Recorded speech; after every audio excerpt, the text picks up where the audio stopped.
Good evening and welcome. You're watching News Mongolia on MNB World. I'm your host, Anna Gamatar. And for our top stories,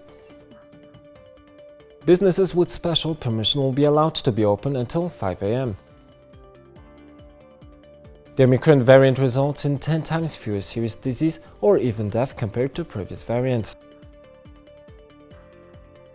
Daily updates on COVID-19 status in Mongolia. And for the news, stay tuned.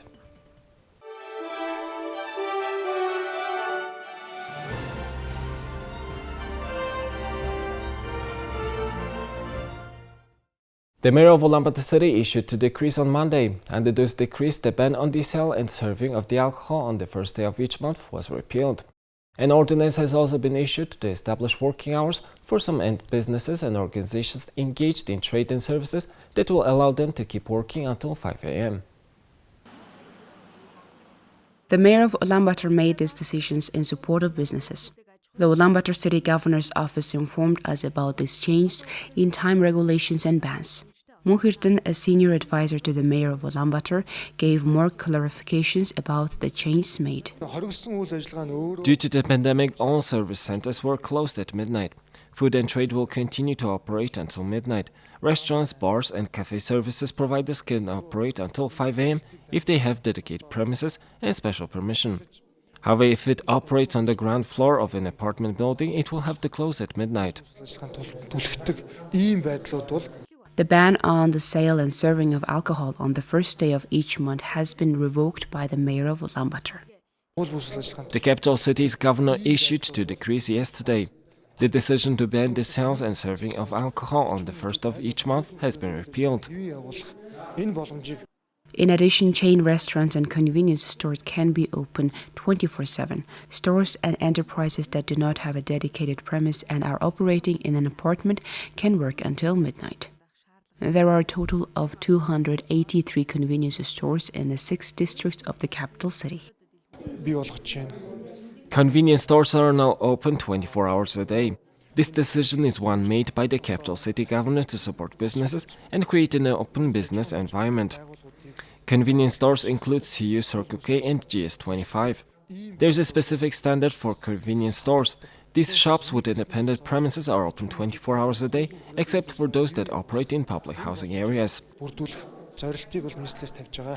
The Ministry of Health and the National Center for Communicable Diseases provided regularly daily updates on COVID-19 status in Mongolia. The Ministry of Health today reported that 834 new COVID-19 cases were detected after tests were carried out at PCR laboratories across the country. 1 person with underlying health conditions died of COVID-19 complications in the past 24 hours. All new cases are of domestic transmission, 479 out of which were confirmed in Ulaanbaatar and the remaining 355 were confirmed in the provinces.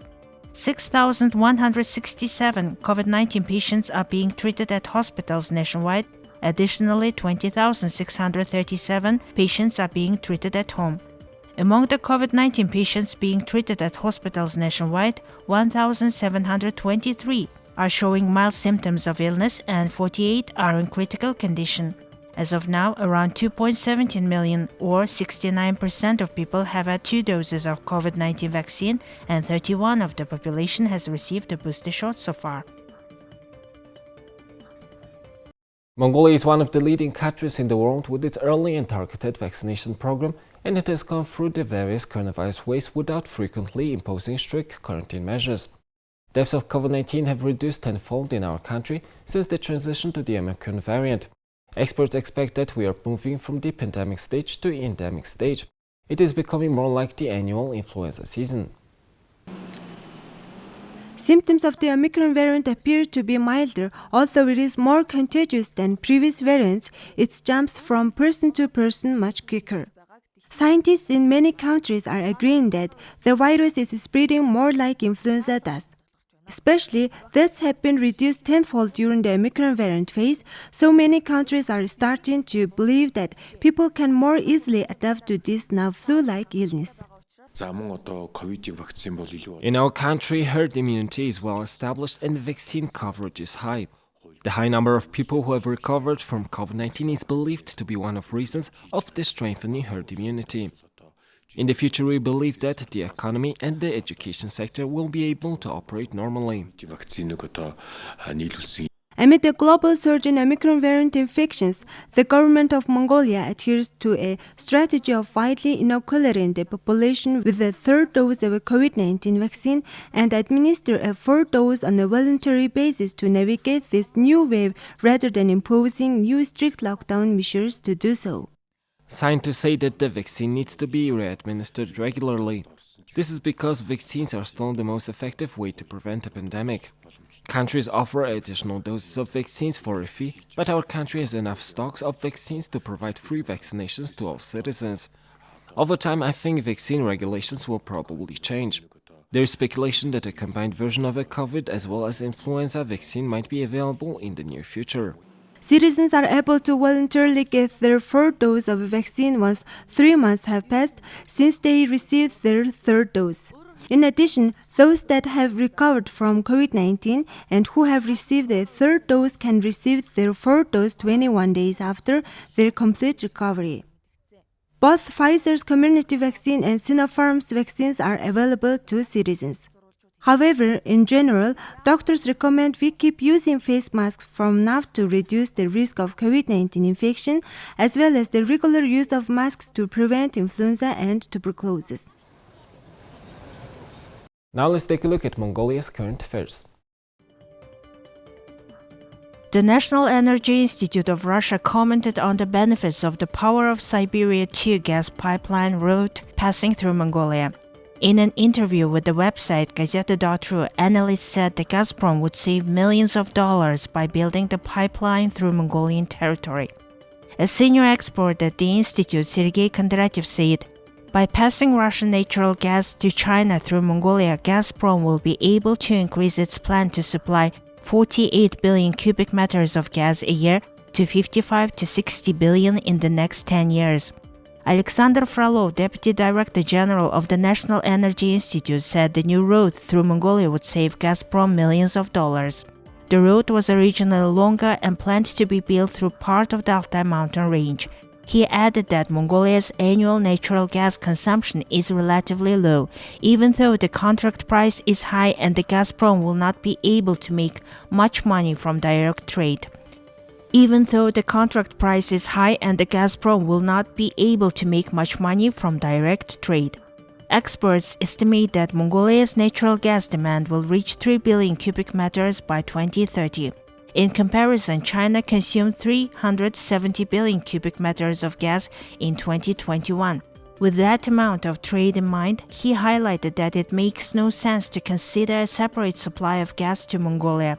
Frolov emphasized that Gazprom's losses from transiting pipelines through Mongolia should not be exaggerated. Here's the currency exchange rates provided by Mongol Bank.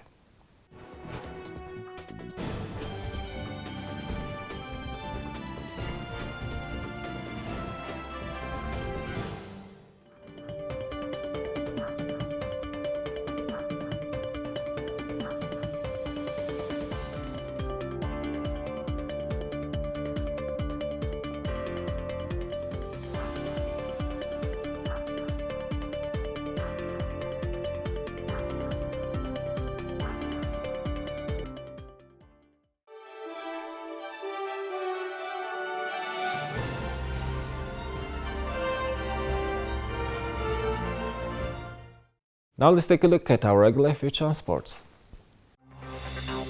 At the request of the International Olympic Committee's Cultural Heritage Foundation, Achuadra's national costume and hat worn at the opening of the Beijing 2020 Olympic Games will be donated to the IOC Olympic Museum in Lausanne, Switzerland. Our athlete will wear the national costume at the closing ceremony and agreed to hand it over to the Olympic Museum the next day. The leaders of the Mongolian National Olympic Committee met with James McLeod, Director of Olympic Solidarity and National Olympic Committee Relations, and Jérôme Poivy, IOC Head of the Institutional Relations and Governance. The Mongolian National Olympic Committee has expressed its desire to expand its foreign relations, organize international conferences and seminars in Ulaanbaatar city, and exchange views on other current issues.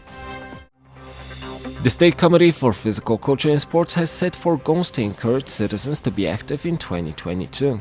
The goals are creating an early and active society, early active citizen, accessible and safe environment. A unified regulatory system is the preferred option. In this context, from February 16th to June 1st, the Healthy Early Mongolia campaign will be launched nationwide, and gymnasiums and halls of physical education and sports organizations in 21 provinces and 9 districts will be free of charge from 6:30 to 7:30. Citizens are encouraged to exercise actively. The campaign started today in Hall A of the Central Sports Palace and was led by teachers Sarotlat and Mukhargul. Here's the weather forecast of world's major cities.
Well, that's all for today, and thank you for staying with us.